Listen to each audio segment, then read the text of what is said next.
mulheres para estarem conosco. Vamos estar em pé. Hoje eu não vou pregar, mas eu quero que vocês me ajudem a receber o pregador dessa manhã, nosso irmão Anderaine. Uma grande salva de palmas. Obrigado, pastor. Amém. Aleluia. Aproveitando que os irmãos estão de pé, vamos abrir as nossas Bíblias em Efésios, capítulo 2. Efésios, capítulo 2, versículos 1 ao 10. Paulo, falando aí àquela igreja de Éfeso, ele fala a respeito da nova vida em Cristo. E nós estamos profetizando aqui, o nosso novo momento, a nossa nova década. E esse texto ele tem bastante relevância para nós no dia de hoje, até porque ontem nós completamos 503 anos da Reforma Protestante, Então, se nós estamos aqui e você está com a sua Bíblia na mão, você deve essa Reforma Protestante, porque até antes disso, as pessoas eram queimadas vivas por portarem uma Bíblia e tentarem ler em casa. Então, essa nova vida, ela está prevista para nós, e Paulo ele fala isso em Efésios capítulo 2, no versículo 1, onde ele diz: vocês estavam mortos por causa de sua desobediência e de seus muitos pecados nos quais costumavam viver, como o resto do mundo, obedecendo ao comandante dos poderes do mundo invisível.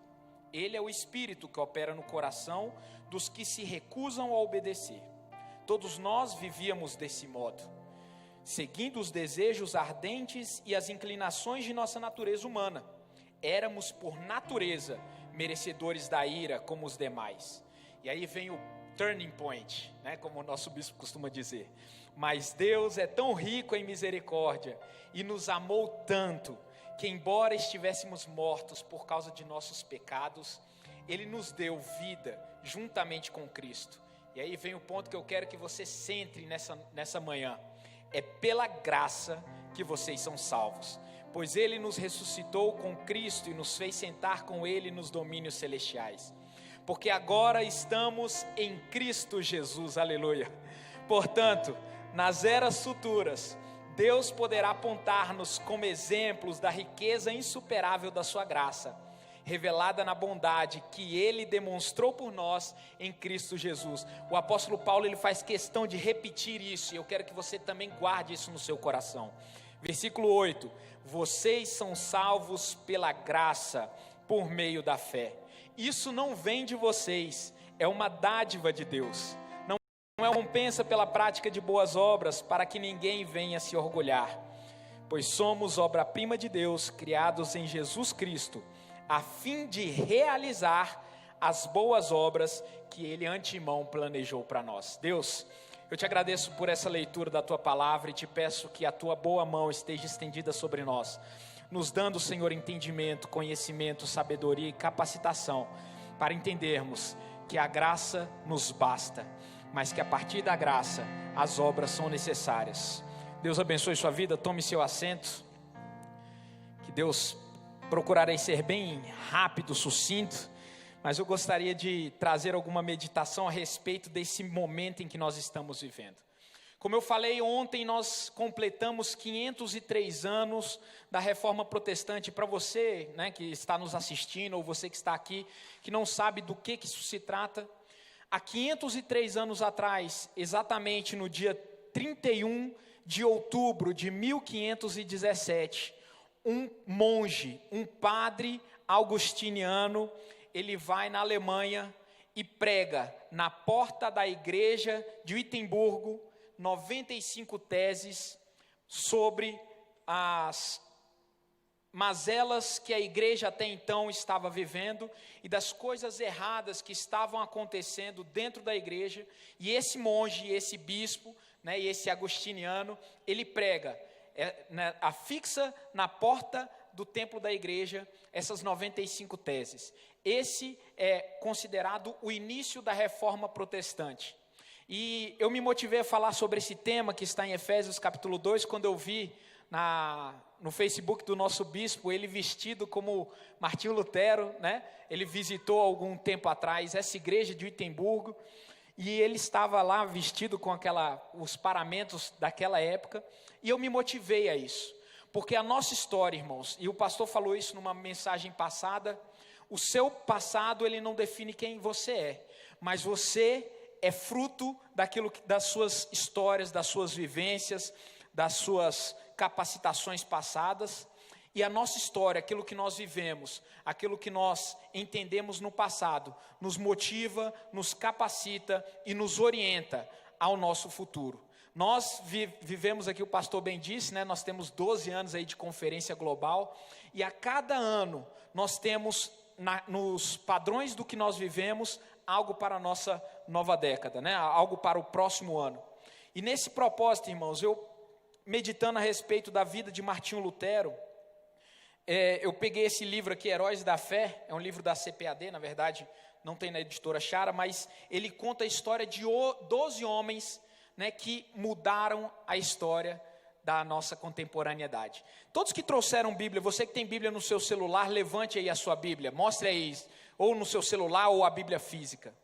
Isso é uma conquista que para nós parece fácil, né? Às vezes a gente deixa a nossa Bíblia aberta lá na nossa casa, né? No Salmo 91, a gente às vezes esquece a Bíblia dentro do carro, esquece a Bíblia dentro da igreja, mas se você soubesse, irmãos, o valor que esse objeto tem, que esse livro tem, para a nossa contemporaneidade, e quanto sangue, quanto suor e lágrimas foram derramadas para que hoje eu e você pudéssemos ter esse manual nas mãos, você daria mais valor a isso. E uma das primeiras coisas que eu digo é que 100 anos antes desse evento de Martinho Lutero, ele colocar as 95 teses na porta do templo de Wittenberg, um homem estava sendo queimado vivo na fornalha. Ele estava dentro da fogueira preparando para ser queimado vivo, e ele diz, esse homem era João Hus. Em 1415 ele disse, podem matar o ganso, porque alemão, esse nome Hus significa ganso. Ele era um homem alemão, ele também era um padre, esse João Hus.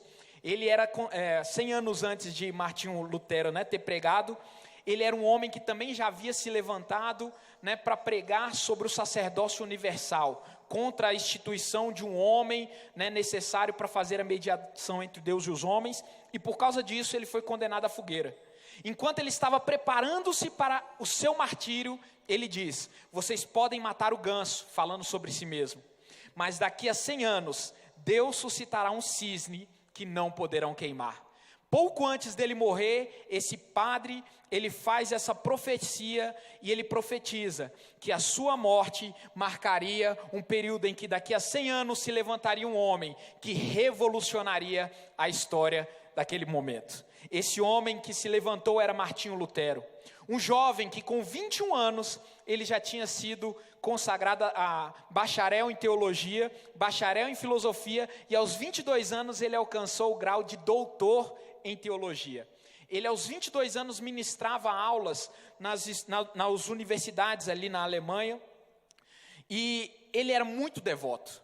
Ele era um jovem muito inteligente, devoto, e ele vivia de penitências, vivia fazendo jejuns, sacrifícios, e aos 22 anos, ele já tinha passado por uma doença que quase o matou, e aí ele, numa grande tempestade, a história nos conta que ele estava caminhando no meio da noite, numa grande tempestade, e nessa tempestade estava trovejando muito, estavam caindo muitos raios, e de repente um raio cai muito próximo dele, e ele sentindo a morte chegando perto dele, ele fala, Santana, porque ele era católico, devoto de Santa Ana, se você me livrar disso, eu entrarei para o convento e te servirei o resto da minha vida. Até então, ele era só um professor universitário, tinha feito teologia, e ele foi liberto.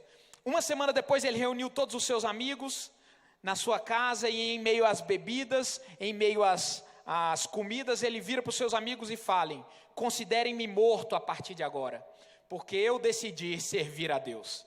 Martinho Lutero, então, naquela mesma noite, os seus amigos tentando dissuadi-lo daquela ideia de servir a Deus, de entrar para o monastério, ele sai naquela noite em direção a um templo agostiniano, a um monastério, e lá dentro ele se torna um padre.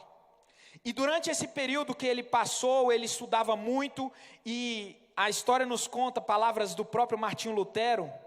Ele diz numa das suas cartas a respeito de Jesus, ele era um homem muito estudado, ele era um homem que tinha muito conhecimento teológico, como eu falei, aos 22 anos ele já era doutor em teologia, e ele conhecia a Bíblia, mas ele disse em determinado momento: estremecia e tornava-me pálido ao ouvir alguém mencionar o nome de Cristo, porque fui ensinado a considerá-lo como um juiz encolerizado. Fomos ensinados que devíamos nós mesmos fazer propiciação por nossos pecados. Aí a história continua nos contando a respeito de um momento em que 7 monastérios da ordem que ele fazia parte, dos agostinianos, eles entraram numa disputa teológica, não sei porquê, e eles resolveram nomear em cada monastério um monge para ir diante do Papa para dirimir essa dúvida teológica. E o monastério de onde Lutero fazia parte, foi ele o escolhido. Ele caminhou durante alguns meses até Roma, e lá chegando ele ministrou algumas missas, né, fez alguns discursos muito eloquentes, e ele, por incrível que pareça, irmãos, os pais dele ainda eram vivos. Enquanto ele estava em Roma, ele conta que ele lamentou o fato dos seus pais ainda estarem vivos. Ele fala: que pena meus pais ainda estarem vivos, porque eu não posso fazer uma missa para livrá-los do poder do purgatório. Ele lamentava que os seus pais estivessem vivos, porque ele acreditava que ele estando em Roma, e ele fazendo uma missa, ele poderia livrar os seus pais do purgatório. E num determinado momento de oração e jejum, ele resolve fazer um sacrifício. Ele vai diante da Basílica de São Pedro, e ele se ajoelha em jejum, e começa a subir aquelas escadarias em jejum, fazendo penitência pela sua própria vida, querendo alcançar o favor e a graça de Deus através dos seus próprios méritos. E aí de repente vem uma voz na sua cabeça de Romanos 1,17, estrondosa, dentro do seu coração, do seu espírito, dizendo: mas o justo viverá pela fé. Naquele momento ele abre os seus olhos, porque ele estava de joelhos, e ele se levanta, olha ao seu redor, e ele fica constrangido por aquele ato, e ele se levanta e sai, e ele vai para o seu quarto dentro de Roma, e começa a ler esse versículo de Romanos 1,17, e aquele texto bate forte no seu coração: mas o justo viverá pela fé. Martinho Lutero, ele era um homem que, quando ele ouvia falar da justiça, ele diz que ele tinha ódio do Deus de justiça. Um monge, um padre devoto, ele diz na sua história que: eu detestava as palavras justiça de Deus, porque, conforme fui ensinado, eu a considerava como um atributo do Deus santo, que leva a castigar os pecadores. O padre devoto, ele olhava para a justiça de Deus e ele tinha medo. Ele olhava para a justificação da cruz do Calvário, e ele se sentia impotente diante dos seus pecados, diante das suas falhas, e ele queria a todo modo alcançar o favor e a graça de Deus, e ele fazia aquilo através de penitências, ele fazia aquilo através de jejuns. Uma outra história nos conta que ele passou tanto tempo em jejum e oração dentro do seu quarto, que os monges de onde ele fazia parte tiveram que arrombar a porta, porque ele estava desnutrido e desmaiado dentro do seu quarto. E olha que Martinho Lutero, irmãos, não era um homem pecador. Ele era uma pessoa justa, estava no monastério, mas ainda assim, ele sentia o peso do pecado tão grande que o consumia, que tirava a paz do seu coração, que fazia com que ele buscasse de todas as formas alcançar o favor, de forma que quando ele ouvia o nome de Jesus, o doce nome de Jesus, a carne dele estremecia de medo. E quantas vezes nós também ficamos com medo do juízo e da justiça de Deus? Quantas vezes nós pecamos, falhamos, e nós queremos alcançar o favor de Deus pelo nosso próprio mérito, fazendo grandes atos de penitência, mas o que eu tenho para o seu coração é: o justo viverá pela fé, e pela graça sois salvos, e isso não vem de vós, para que vocês não se gloriem, mas isso vem de Deus.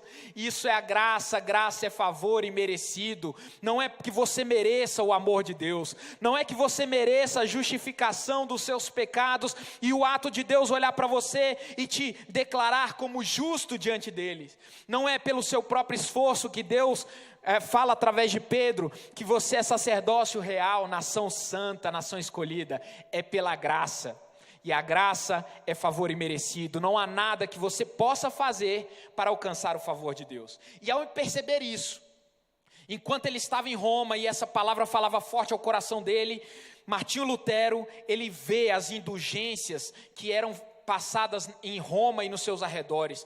Pessoas que vendiam lascas de pedaços de madeira e diziam que aquele era pedaço da cruz de Cristo. Vendiam alguns frascos com sangue de animais e diziam que aquele era um sangue de Jesus e ele purificaria do seu pecado. E aquelas indulgências eram vendidas aos pobres por preços exorbitantes, e muitas vezes os sacerdotes vendiam aquilo dizendo: compre esse pedaço de madeira porque os seus pecados serão abreviados, porque a sua culpa será perdoada. Compre esse pedaço de madeira porque se você comprar, a alma dos seus parentes mortos serão absolvidas do purgatório. E Martinho Lutero, ele olha aquilo e ele se entristece, ele se enfurece e ele se ira como Jesus quando estava diante dos vendedores, dos mercadores no templo, e ele não queria se afastar da igreja católica, mas queimando de indignação, temor e amor pelo Senhor, ele vai diante do templo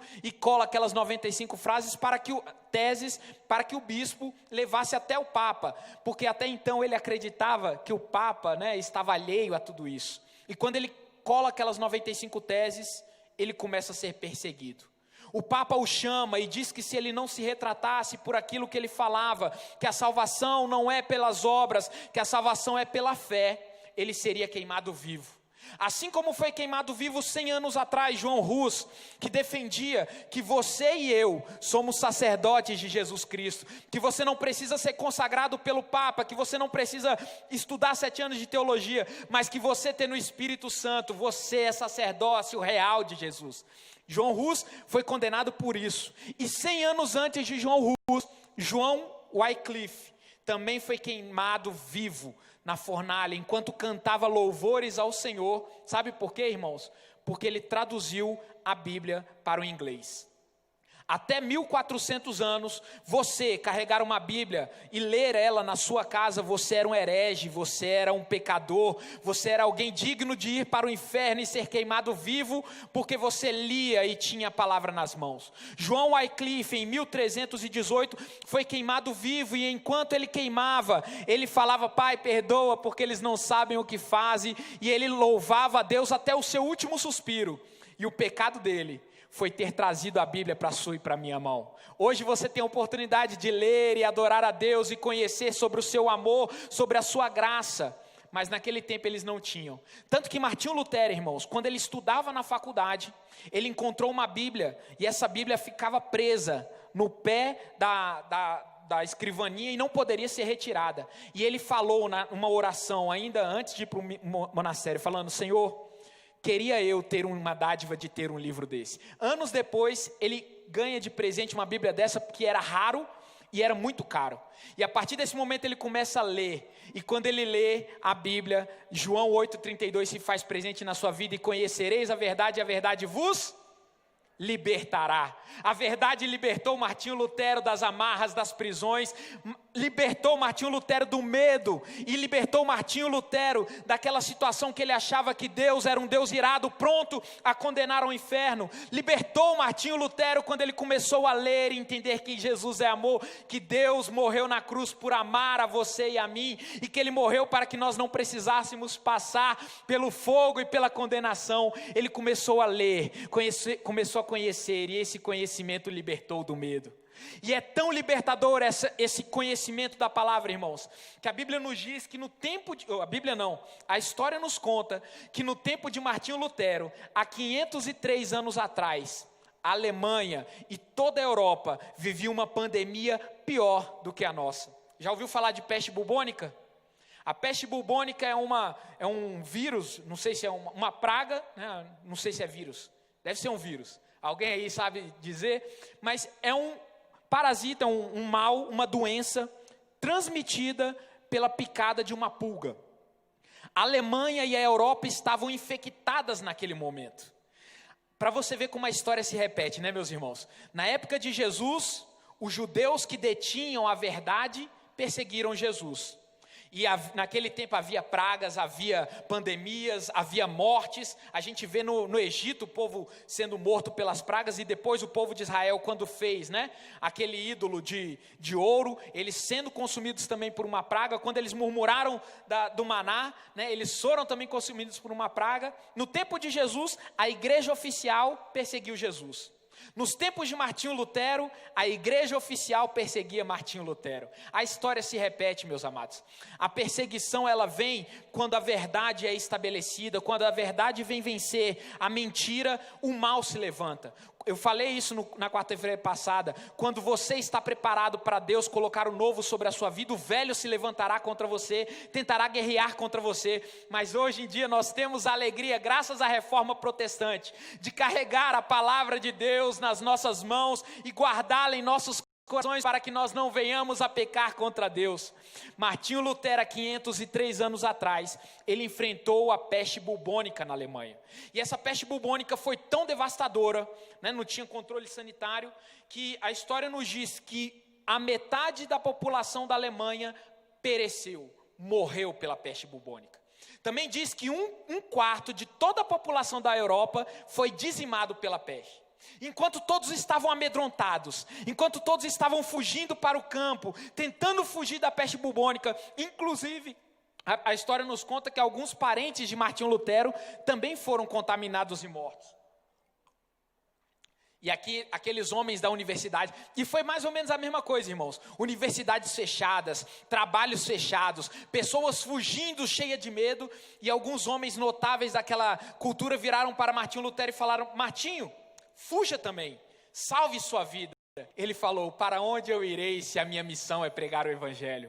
Para onde eu irei se Deus, Ele é o dono da minha vida? Eu tenho que continuar pregando, eu tenho que continuar falando, eu tenho que continuar ministrando. E ele fala: não que eu não tenha medo da morte, mas eu oro para que Deus me sustente com sua poderosa mão. Ei, meu amado, o exemplo de Martinho Lutero é o exemplo que nós, como igreja, nos dias de hoje, temos que enfrentar diante dessa pandemia. Não é nos afugentar, não é fugir, não é ficar em casa, não é nos submetermos a decretos humanos que diz saia, fuja, fique enclausurado. É dizer: o Deus que me sustenta me dará graças para vencer essa situação. Eu e minha esposa estamos aqui, eu sou policial militar, trabalho na rua, minha esposa é enfermeira, trabalha em hospital. Nós nunca, né, eu pego o ônibus, não peguei Covid, irmãos. E se eu tivesse pegado, eu ia glorificar a Deus com Covid. E se você morresse, eu ia morrer glorificando a Deus, porque a minha vida está nas mãos de Deus e a minha vida não está nas mãos do medo.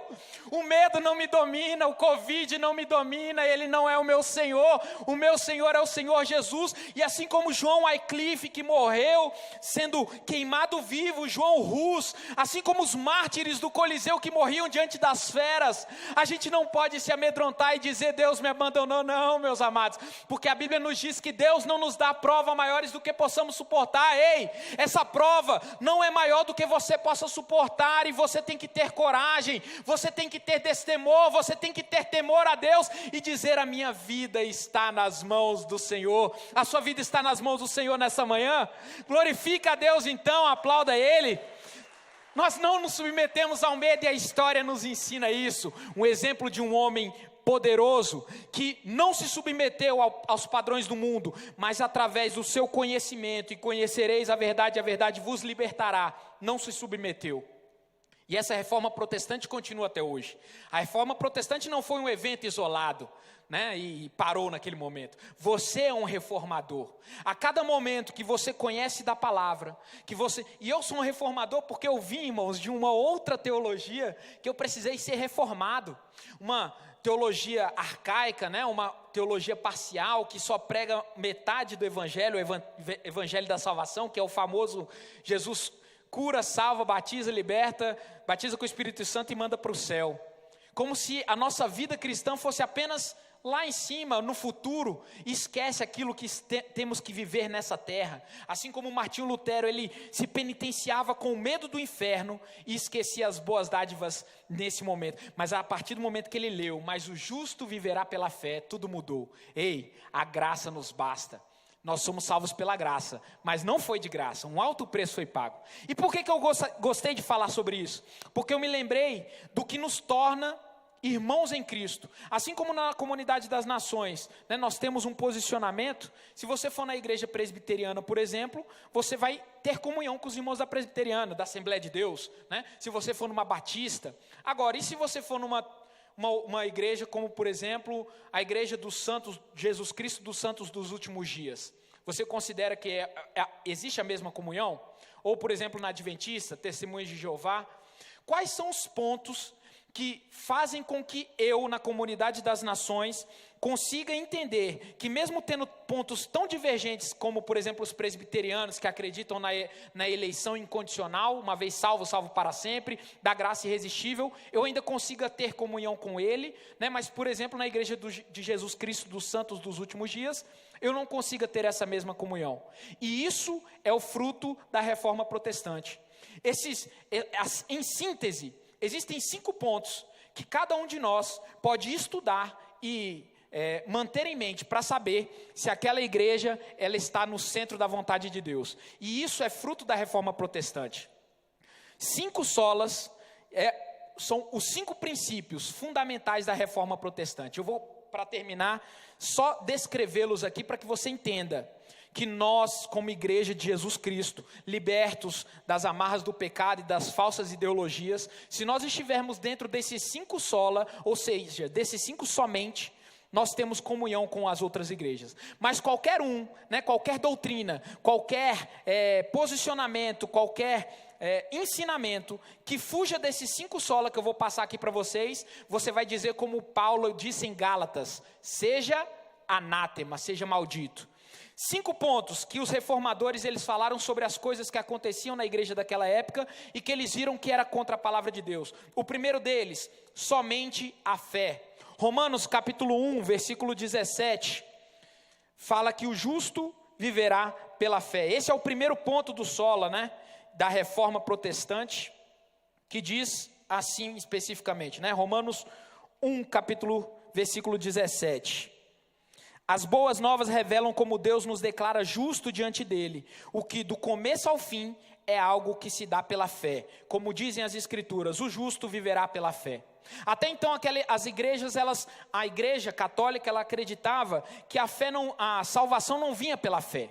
Você não era salvo pela fé, você era salvo por obras. E a partir desse texto, Martinho Lutero, ele diz: não, a salvação é pela fé. O que significa fé e obras, irmãos? A igreja católica acreditava que para você ser salvo, você precisava ser batizado, né? Por isso que eles batizam crianças, porque eles acreditam que isso é uma obra externa à fé. Ou seja, você não precisa ter fé para ser salvo. Você precisa ter obras, você precisa estar debaixo dos mandamentos, cumprir os sacramentos. E Martinho Lutero entendeu que o justo viverá pela fé.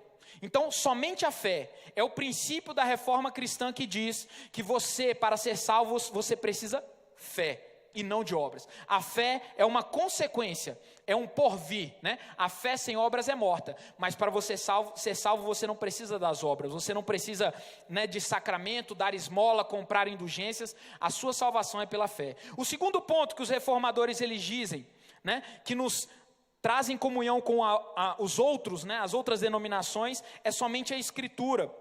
E 2 Timóteo, capítulo 3, versículo 16, fala sobre isso. Somente a Escritura, ou em latim, né, sola Escritura, em que o apóstolo Paulo ele diz para Timóteo em 2 Timóteo 3,16, toda a Escritura é inspirada por Deus e útil para nos ensinar o que é verdadeiro e para nos fazer perceber o que não está em ordem na nossa vida. Ela nos corrige quando erramos e nos ensina a fazer o que é certo. Esse princípio nos diz, irmãos, que a Bíblia Sagrada, esse livro, contendo 66 livros escritos ao longo de 1.400 anos, por mais de 40 pessoas, ele é mais que suficiente para trazer a revelação daquilo que é necessário para a salvação do homem. É nesse livro que nós vamos encontrar todo o fundamento da nossa fé, toda a capacitação que nos dará forças para sermos salvos. Você não precisa de outra revelação além da Bíblia. Enquanto a velha igreja acreditava que, além da Bíblia, você precisava de algo mais, a chamada tradição. Eles acreditavam que a revelação ela não parou na Bíblia, quando terminou de ser escrita por volta do ano 90, que foi o último livro de Apocalipse. Eles acreditam que a igreja ela tem a contínua revelação e que a tradição, as encíclicas papais, as bulas do Papa, ela tem força igual à Bíblia. Por isso os mormons, a Igreja de Jesus Cristo dos Santos dos Últimos Dias, também não se encontra dentro desse círculo dos reformados, porque eles acreditam que o livro de Mórmon, o livro de pérolas de grande valor, tem o mesmo peso da Bíblia. E nós, cristãos reformados, nós seguimos apenas o que, irmão? Somente a Escritura. Esse é o segundo sola. O terceiro, somente Cristo. E aí em 1 Timóteo 2, capítulo 5, o apóstolo Paulo também diz em 1 Timóteo, capítulo 2, a respeito desse terceiro solo. Primeiro, somente a fé. Segundo, somente a Escritura. Terceiro, somente Cristo. E aí em 1 Timóteo 2, versículo 5, ele diz: pois há um só Deus e um só mediador entre Deus e a humanidade, o homem Cristo Jesus. Existe algum outro mediador entre você e Deus, meu irmão? Não, o nosso mediador é Cristo Jesus. Esse é o terceiro ponto, somente Cristo. A velha igreja, ela tinha por orientação dizer que para você alcançar o favor, você precisava da intermediação de um sacerdote. Você precisava chegar diante dele e confessar os seus pecados na confissão auricular para obter o perdão dos seus pecados. Hoje o que é necessário para você alcançar o perdão? É ir diante do pastor, e confessar, e o pastor virar para você, você vai rezar 10 Pai Nossos? Não, porque somente Cristo é o nosso intermediador, apenas Ele é o nosso advogado. Então somente Cristo significa que a partir de Jesus, todos nós fomos feitos sacerdotes em Cristo. Todos nós somos sacerdócio real, nação eleita, povo escolhido. Você não precisa de um intermediador, você não precisa de um intermediário, você não precisa de Maria, ou do Santo Agostinho, do São Lutero. O que você precisa é do Espírito Santo te conectando com Jesus.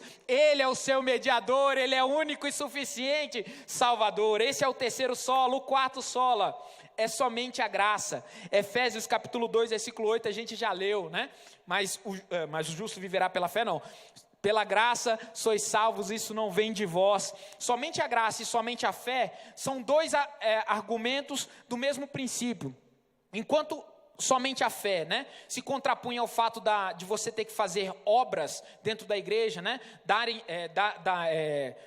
fazer o sacramento, se confessar, e tomar a primeira comunhão. O somente a graça nos diz sobre a justificação. A justificação é pela graça. Você é declarado justo pela graça, não é pelo seu mérito, Enquanto somente a fé dizia em relação a obras que você faz, em esmolas, e sacramentos, o somente a graça combatia justamente a venda de indulgências, a compra, de pequenos artefatos que diziam que você iria para o céu. Aí também entra a questão das missas de sétimo dia, que é para ou dar esmola, que fazia com que as pessoas fossem libertas do inferno. Somente a graça nos diz, irmãos, juntamente com somente a fé, o ponto fundamental da nossa salvação. Não é por obras e não é pela aquilo que você faz. Você não precisa se esforçar, A salvação é de graça. E o último ponto da reforma, desses 5 aspectos, é soli deo glória. Glória somente a Deus. E esse é o ponto mais fundamental, que rompia com aquela velha visão de que você poderia dar glória, uma parte dessa glória para os santos, ou para Maria, ou para os homens virtuosos que morreram na igreja. E sobre isso, a Bíblia nos mostra em Isaías, para terminar, Isaías 42, versículo 8, quando o Senhor diz: eu sou o Senhor, este é o meu nome, não darei minha glória a ninguém, não repartirei meu louvor com ídolos esculpidos. A reforma nos trouxe, irmãos, uma verdade de que você deve direcionar a sua honra, a sua glória, a sua adoração a Deus, somente Deus dá glória. Por mais que o irmão Underline, ou o irmão Martinho Lutero, ou o irmão Augustinho, né, ou Deus, somente Deus dá glória. Por mais que o irmão Underline, ou o irmão Martinho Lutero, ou o irmão Augustinho, né, ou por mais que Maria, João, Pedro, Timóteo sejam homens virtuosos, todas essas virtudes, elas são reflexos do caráter de Deus transformador em nós. Então nós não precisamos de mediadores, nós não precisamos de intermediários para alcançar o favor de Deus, e a nossa glória deve ser direcionada a Deus. Martinho Lutero entendeu que aquelas festas aos santos, né, as festas, inclusive hoje, dia 1º de novembro, é considerado na Igreja Católica o dia de todos os santos, né? Eles celebram essa data como o dia de todos os santos. Sabe quem são os santos, meus amados? Somos nós. Cada um de nós, por mais que nós pequemos, por mais que muitas vezes nós erremos, mas nós somos declarados santos e justos diante de Deus pela graça, pela fé, pela misericórdia de Deus, e não pelos nossos méritos, não pelas nossas obras. Enquanto a velha igreja acreditava que os homens, eles deveriam ser canonizados, santificados, e eles não dizem adorados, eles dizem venerados, né? Dulia para os santos e hiperdulia para Maria, que é uma dulia, que é uma veneração maior. Mas, meus amados, a Bíblia é bem clara: adoração deve ser somente a Deus. Você não adora o irmão Underline porque ele pregou bonito, ou o pastor Jetson porque pregou bonito, ou você não adora o fulano de tal, Madre Teresa de Calcutá, porque ela era virtuosa. Você adora a Deus, que é o Criador de toda bondade, de onde sai toda virtude, toda graça, todo poder e toda misericórdia. Somente a Deus dá glória. Esses 5 pontos fazem com que nós possamos ter a comunhão com os outros irmãos em outras igrejas. Por isso, para terminar, que mesmo que os calvinistas acreditem no uma vez salvo, salvo para sempre, e acreditem que a graça é irresistível, ou que você foi destinado ao inferno, ainda assim você consegue ter comunhão com eles, porque eles seguem somente a fé, somente a Escritura, somente Cristo, somente a graça e somente glória a Deus. Então esses outros aspectos, por mais que teologicamente seja controverso, né? Você pode perder a sua salvação, você não pode, né? A igreja vai ser arrebatada após tribulação ou antes da tribulação, Jesus vai voltar para o milênio, ainda que a gente divirja, né, das igrejas presbiterianas, Assembleia de Deus, enfim, outras batistas, né, ainda assim nós conseguimos ter comunhão. Mas a reforma protestante nos traz esses 5 aspectos que mostram onde nós não podemos vacilar. Você não deve ter intermediador entre você e Deus. Você deve dar a glória somente a Deus. Você deve saber que a justificação não vem por obras, e você deve ter Jesus Cristo como seu único e suficiente Salvador. Se coloque de pé nessa manhã. Que essa reforma, irmãos, e esse espírito destemido de Martinho Lutero, né, que muitas vezes ele chegou quase a ser preso e ser condenado à fogueira. Ele não morreu pela fogueira, como foi profetizado por João Hus, né? Ele fala: olha, daqui a 100 anos se levantará um homem, um ganso que vocês não vão conseguir matar. Esse homem era Martinho Lutero, que transformou, que revolucionou a nossa realidade. Mas não foi pelo poder de Martinho Lutero, foi pelo poder de Jesus Cristo e pela força do Espírito Santo, que nos comove, que nos orienta, que nos ensina e nos consola. E essa força reformadora está aqui nesta manhã. Essa força de Jesus Cristo que nos consola, nos exorta, nos conforta, está aqui por você. E Ele quer que você seja um reformador, um transformador da sua realidade. Ele quer que você não se amolde aos padrões pecaminosos do mundo, mas através do conhecimento dessa palavra, você seja tão cheio, você seja tão capacitado, que esteja disposto a morrer e perecer na fornalha, como os homens que pereceram para nos trazer essa mensagem. Ei, meu amado, a força que estava em Martinho Lutero, a força que estava em Paulo, a força que estava nos mártires do Coliseu, está com você agora, está capacitando as suas mãos, está fortalecendo o seu espírito, está trazendo sobre você a força reformadora, que não se amolda ao mundo, mas transforma o mundo de poder em poder, em glória em glória. Você é filho de Deus, e nesta manhã esse Espírito está capacitando a sua vida para uma obra poderosa. Que Deus abençoe a sua vida, em nome de Jesus. Em nada ponho a minha fé,